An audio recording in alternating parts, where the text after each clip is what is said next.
Presiden Joko Widodo menginstruksikan jajarannya untuk terus berupaya menekan laju penyebaran COVID-19.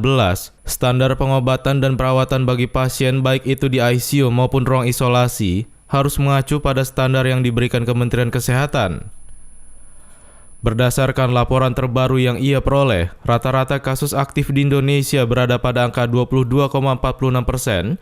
Angka tersebut mendekati rata-rata kasus aktif dunia yang mencapai 23,13%.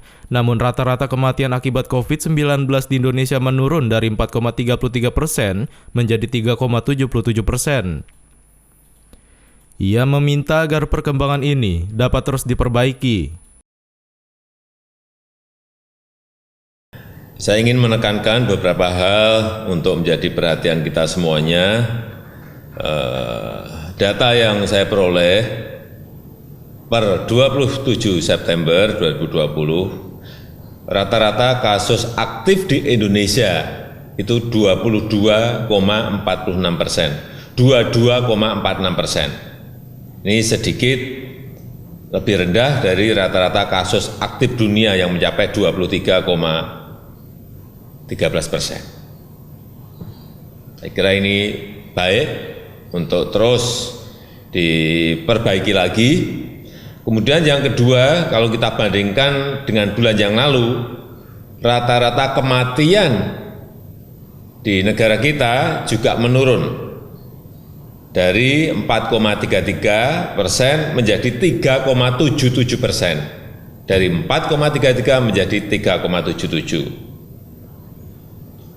Meskipun kalau kita bandingkan dengan rata-rata kematian dunia, kita masih sedikit lebih tinggi karena rata-rata kematian dunia mencapai 3,01%. Ini menjadi tugas kita bersama untuk menekan lagi agar rata-rata kematian di negara kita bisa terus menurun. Kemudian yang berkaitan dengan intervensi berbasis lokal, ini perlu saya sampaikan sekali lagi kepada komite bahwa intervensi berbasis lokal ini agar disampaikan kepada provinsi, kabupaten, dan kota. Artinya pembatasan berskala mikro, baik itu di tingkat desa, di tingkat kampung, di tingkat RW, di tingkat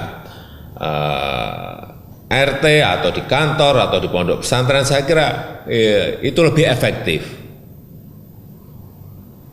Mini lockdown yang berulang itu akan lebih efektif.